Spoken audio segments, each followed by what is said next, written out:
Like, I would literally think that my arms would get tired if I were.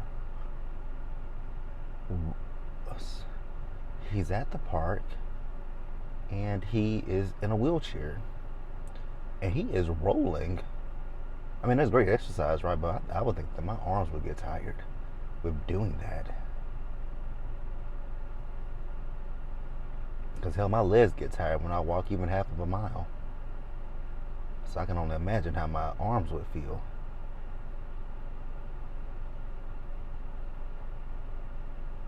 And he's in great shape. Very good shape. But I guess, you know what? It's the equivalent of riding a bike, right? Hell, I can't even ride a bike in the park. I'll be tired after 5 minutes. Oh shit, I've been recording. What's up, YouTube? It is your boy JB, and we are here today with the review for Real Housewives of Atlanta. Oh, not Atlanta, Potomac. This is season 6, episode number 8, and the episode is titled High Infidelity. All right, guys, my eyes are watering. I don't know why. It might be the air blowing in my eyes, but they're watery, very watery. All right, guys, so without further ado, actually, before we get into this review, if you guys are watching this video or any other review on the channel and are not yet subscribed to the channel, then I need you guys to do me a big solid favor and hit that subscribe button, hit that like button, hit the notification bell button, hit all the buttons on the channel, light them all up. Now, with that out of the way, without further ado, let's discuss the Real Housewives of Potomac, shall we? There's a bird flying up there. Go the big ass bird behind my car. He is huge. I've never saw a bird so big in my life. All right, guys. So let's start up with Robin. Wasn't much with Robin in this episode, so we're gonna just start the episode out with Robin. So Robin. I'm gonna assume Robin doesn't have a lot of friends, right? Because when we saw Robin, she was talking to her son. It was either Carter or the other one, whatever the other one's name is. Forget what his name is. Carter and Cruz, because Wendy got a Cruz, right? Yeah. So Carter and Cruz, she's talking to one of the boys, right? And she's talking to him. One of the boys, he's done his schoolwork, which is good for him, right? I mean, you should definitely be getting your work done. Then she just goes into this whole conversation about, her, and how she's planning on seeing a life coach because we all know the situation with Robin, right? Robin wakes the boys up, gets them ready for school, goes back to bed. So she's dealing with her, bout with depression and whatnot. But I was just like, damn, you ain't got nobody to talk to, like nobody to talk to about this situation but your son. Yeah, talk to Juan about it. He might not understand, but damn, you have nobody to talk to about the situation but your son. So she calls the life coach, right? So I'm not gonna go into that conversation with her and the life coach because I was listening, but I wasn't listening, right? So I think the life coach is a licensed therapist, or what? I think she is a licensed therapist, right? But Robin feels that she just needs her just for the life coach. But if, through this whole life coach situation, she finds out that she needs therapy, then she'll go that route as well. Well, Robin, I would say there's nothing wrong with therapy, right? You might feel that you might feel that you're good, but therapy, you can go there, you can talk the things out, and you can, you can talk things out, because there might be some stuff that you could have suppressed that you don't necessarily know. You know what I'm saying? So therapy is not just for people who don't feel that they're healthy enough, right? Therapy can just be a point where you can just venture. If you have any frustrations, you can just talk freely, openly. But hey, whatever. Who am I to judge, right? Because I haven't even been to therapy now, and I desperately need to go. But let's move on. All right, guys. Next up, let's talk about Mia real quick, right? I will say in this episode, I liked Mia. I can say that. Mia in this episode, I enjoyed Mia's scenes in this episode because we got to see a different side of Mia. It wasn't the side that we've been seeing for weeks now, right? the side of her that forgets shit, the side of her that doesn't know how old she is, how old G is, that she got vaginal rejuvenation instead of her clitoris done, the one that's not making up lies saying that Giselle called Wendy a weak bitch. We're seeing a side of Wendy. I mean, not Wendy, Mia. Oh, excuse me, I didn't mean to burp your face like that. Rude. So Mia is getting ready to go have lunch with her mother. So she is looking for an outfit to wear, and she calls Gordon in, to help her look for the outfit. So I will tell you guys today, I might be a little bit distracted because there are a lot of people at the park today. It's Labor Day. By the way, happy Labor Day. Happy Labor Day. I hope you guys are having a great holiday. I hope you guys are having a great Labor Day. So it's a lot of people here it's a lot of people here today. A lot of people. So that's the biggest distraction for me, is all the people that's just walking through. But Mia, what is Mia? Where was I at? Oh yeah, getting ready for her lunch with her mother. So she says that she wants this lunch with her mother to be a success because, bitch, what the hell are you looking at? So she wants this lunch to be a success. And then people just looking dead in my car. Like, that's the problem I have, is nosy people. Like, you walking behind my car and I can see you in my rearview mirror and you just staring.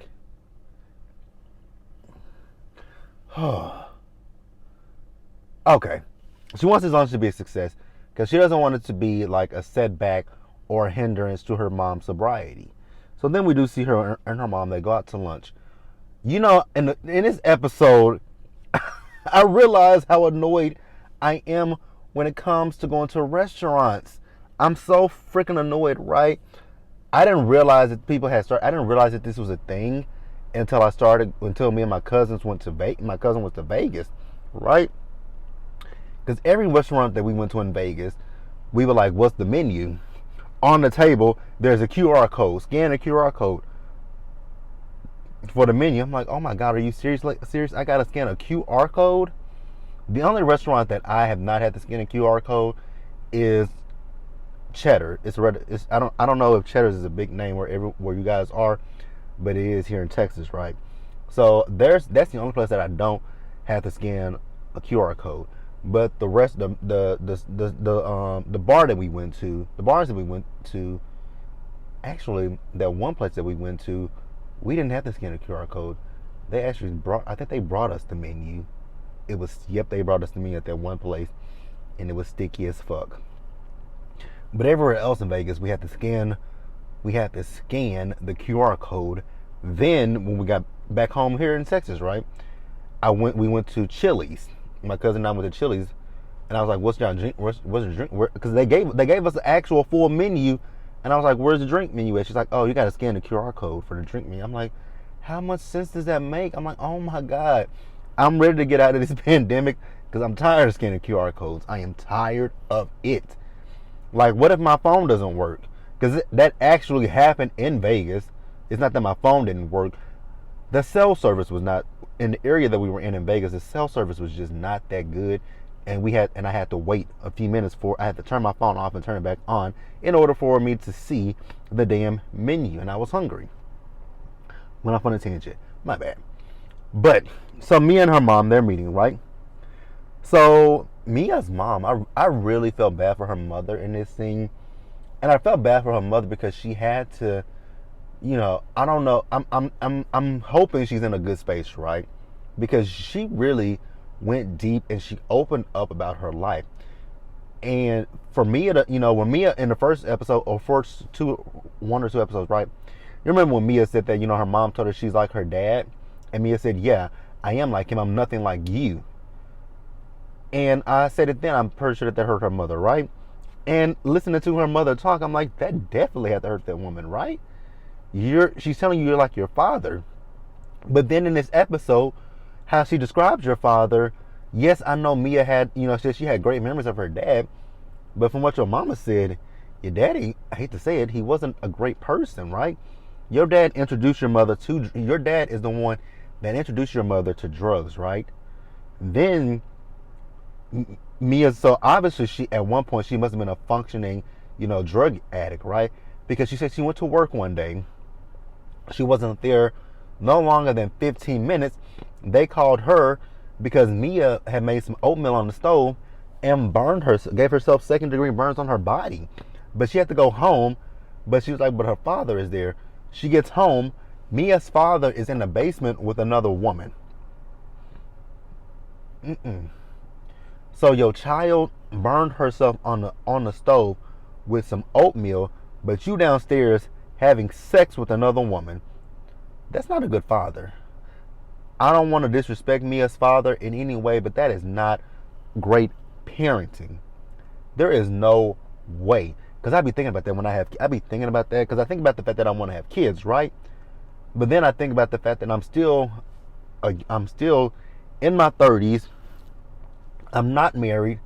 I don't necessarily know that I want to get married, but I think that I'm like, I know I want kids, but I'm like, damn, when I have kids, like, if I want to go out, if I want to, I want to go out, have fun, go to the bar, do that, I got to think about my kids first, right? And then I also think about the fact that, I'm a man, I'm a human. Humans want, we have sex, right? And I think about that, I'm like, damn, even if I'm dating somebody, I can't just bring anybody around my kids. Like, I can't just bring any person around my children. That's not something that I could do. So I just don't know how her dad could. I mean, it was obviously the drugs, right? And then her mom even said she tried to commit suicide over her dad. And I'm like, oh my God, that's really sad. But I'm really, I'm glad she told her story, right? I'm glad she told her story because somebody out there probably definitely needed to hear that. But damn, it's really sad. But let's move on, you guys. I didn't mean to go that long. All right, guys. Next up, I guess I should have done Wendy and Eddie after Robin. But Wendy and Eddie. So in this scene, in this episode, it wasn't much with Wendy and Eddie either, right? So I'm assuming that Wendy must have had the conversation with Eddie about the rumors off camera, but now they're having the conversation on camera, right? So we see, Eddie with the kids. The kids are so cute, right? So then, he comes in the room where she is, and they discuss Williamsburg, right?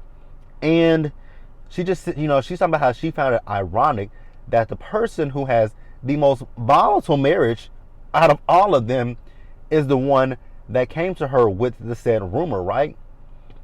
And I get where she's coming from, right? Ashley is not the one who, quote unquote, brought the rumor to the group. It was Saturn's rings, aka Giselle.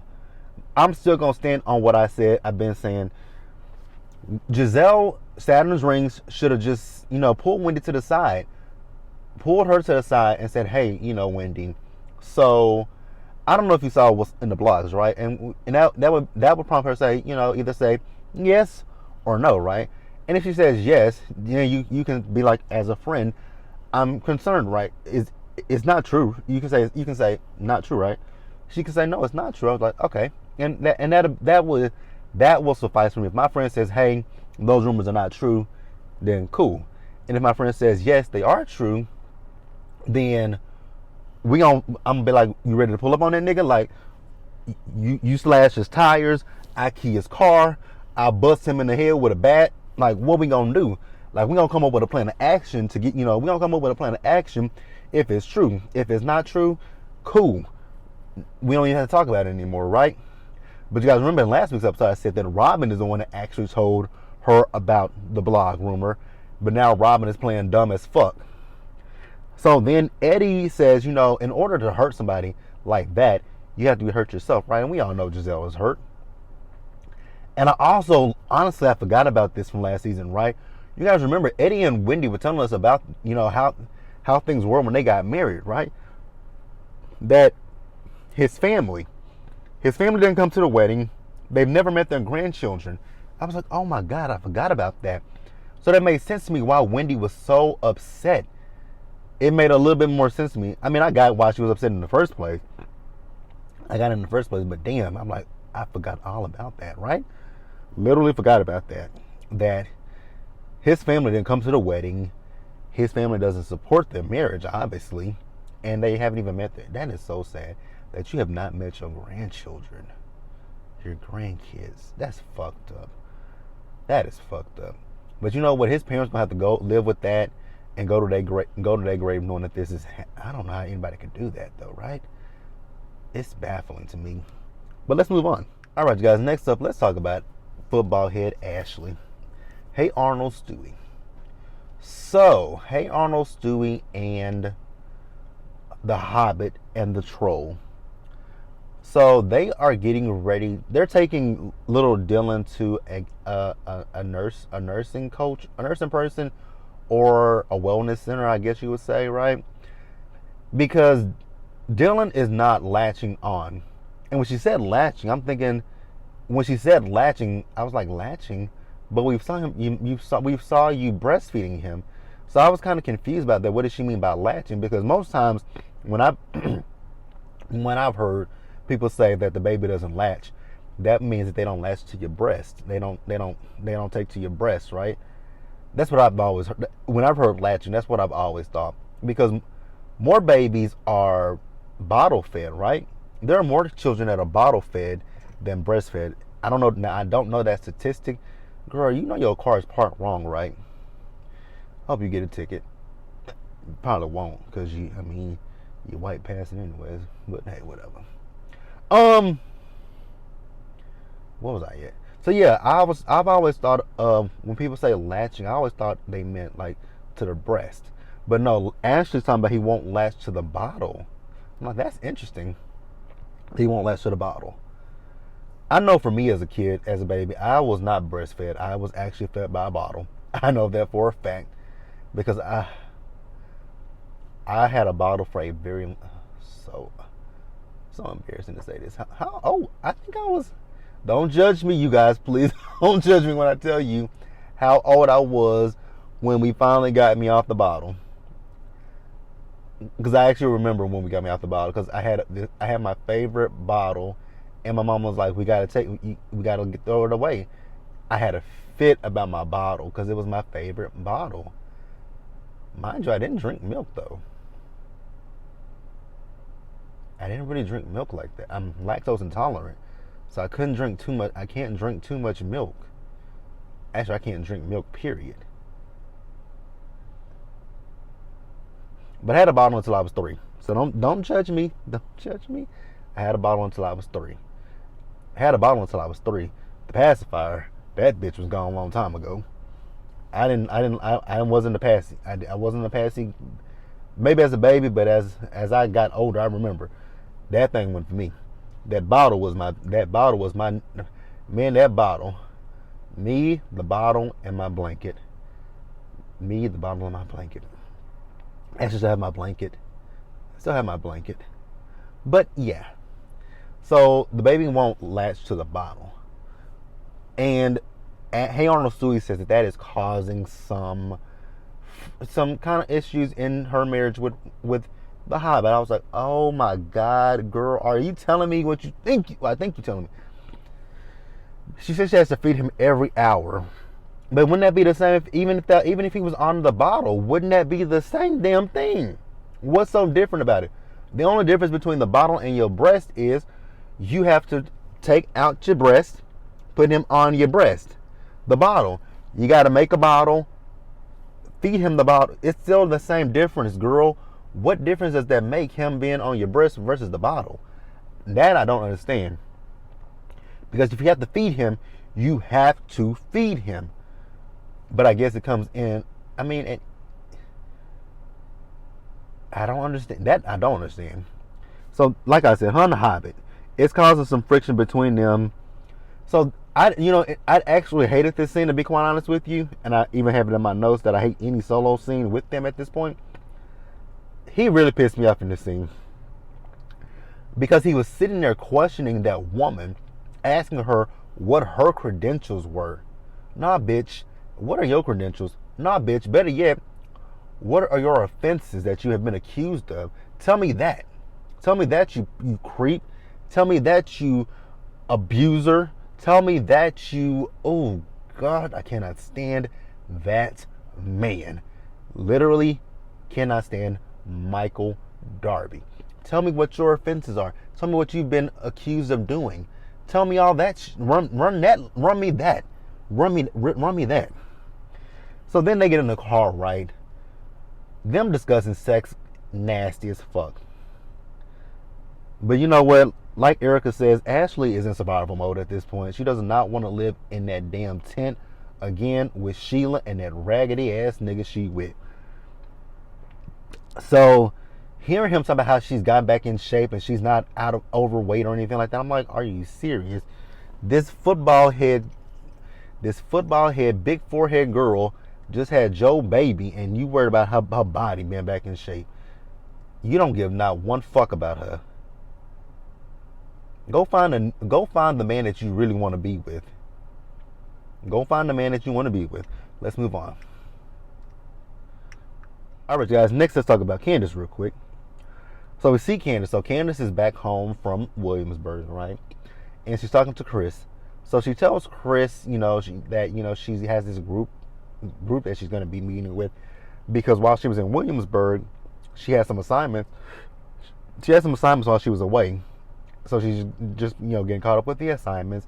But you guys know she has to also do her music video, right, for a Drive Back, which, once again, you guys, I'm not plugging Drive Back, but the song is really good. I like Drive Back, right? She actually just released a new single last Thursday, I believe. That one I have not listened to yet. But Drive Back, that's my shit. I like Drive Back. I fucks with Drive Back.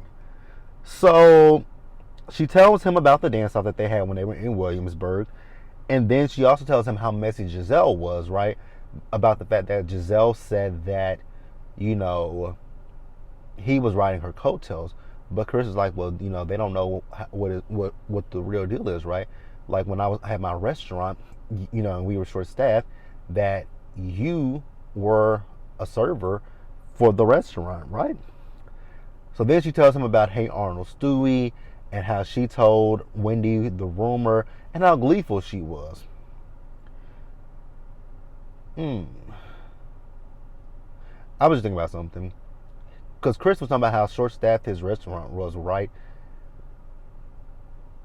I really do feel bad for these restaurants in this particular climate right now, right? Because a lot of restaurants are short-staffed, right? Like I was just telling you guys, went to Chili's, right? They are short-staffed. Like not last Saturday, but the Saturday before last, when me and my little cousin went out, our server was also the bartender.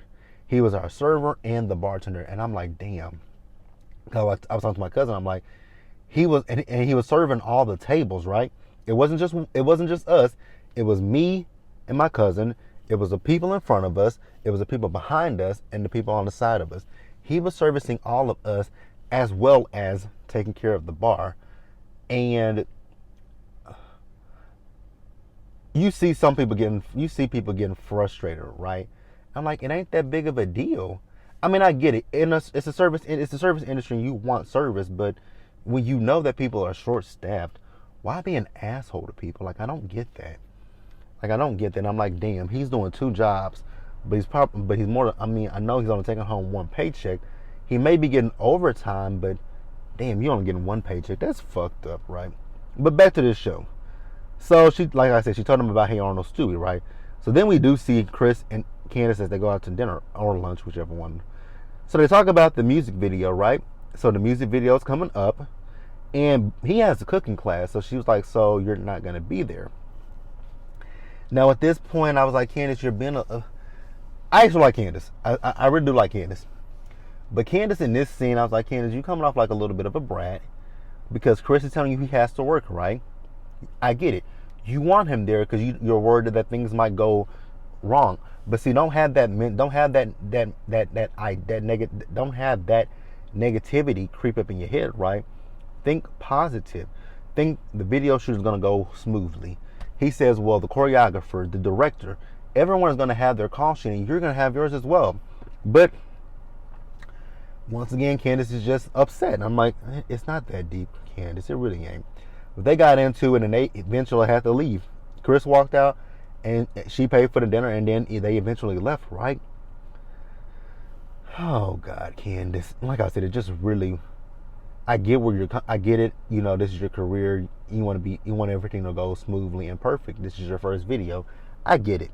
I do get it, but he's telling you he got everything taken care of. Trust and believe that, right? But let's move on, guys. Next up, let's talk about Karen.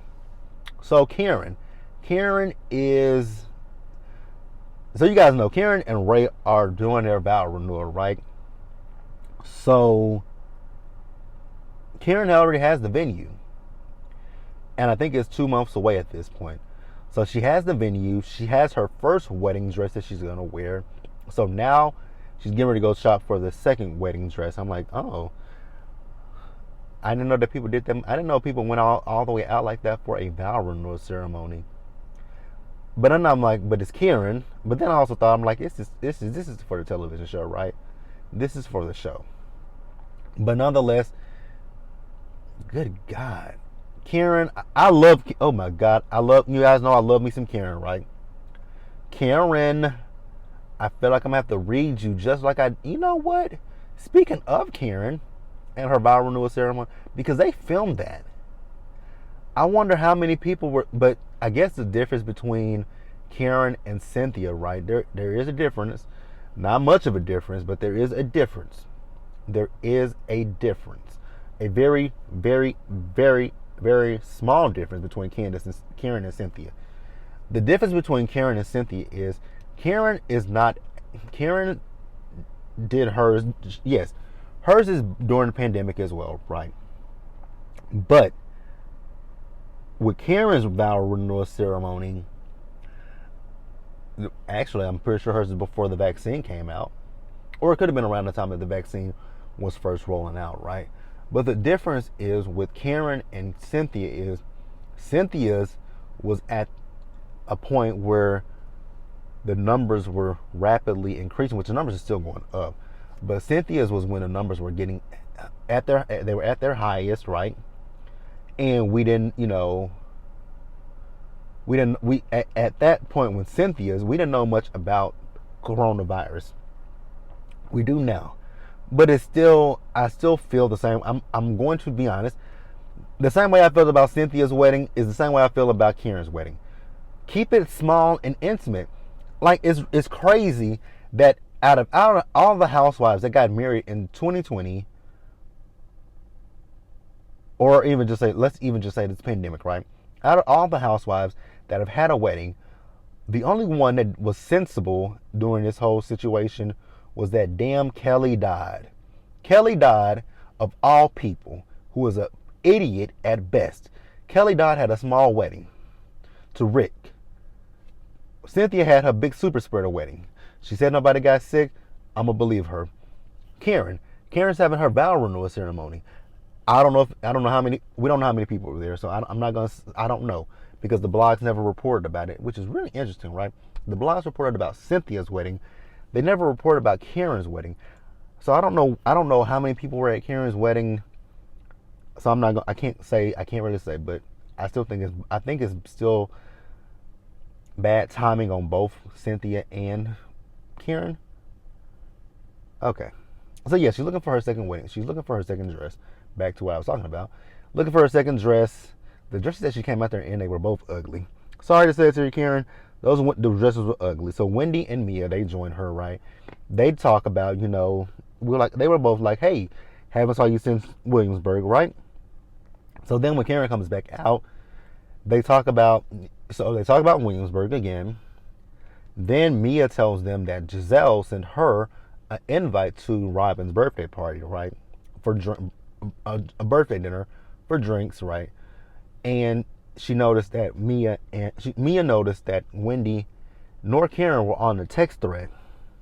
And Wendy was like, well, shit, I didn't expect her to invite me because we haven't talked since Williamsburg. And Karen's like, I didn't expect her to invite me either. So Mia, here you go once again, stirring that pot, being messy. I'm glad I didn't go that far because it's not that deep. She didn't invite me. She didn't invite me. It is what it is. I don't care. But Karen, I'm going to need you to let go of this whole Giselle wish death on Ray. Love you, Karen, but you're poking at, you're pulling straws at this point. Karen, Giselle did not wish death on that man. She did not wish death on him. Only thing she said was her looks would fade when her looks would fade. Her looks would sooner fade. I'm trying to think about what did she say? I'm trying to get it in my head. I'm trying to get it to come out right. He would be dead before her looks fade. That's what she said. He would be dead before her looks fade. She never said Ray is gonna die tomorrow. Ray is gonna die tomorrow, and I'll still look like this. She said he would be dead before her looks fade. Which I ain't got nothing to say about that. Let's move on. This is gonna be a long ass review. Alright, guys, next up, let's talk about Saturn's rings, right? So we see her and her girlfriend Robin, as they are doing their Reasonably Shady podcast. Now, if any of you guys have listened to that podcast, please let me know in the comment section below. Let me know if it's good. I would imagine it's not, with those two involved. I can't imagine anything good coming out of their mouth. And then their first topic that they're talking about, well, in this episode, I don't know if this is their first podcast or not, but the topic that they are discussing is, I want you guys to get the fuck away from my car. Y'all are too motherfucking close. They're discussing relationships and cheating, right? So Saturn's rings is like, if a man cheats once, he'll cheat again. I mean, I guess. And then she's talking about the percentage of that happening is 350%, right? I'm like, is that an actual percentage?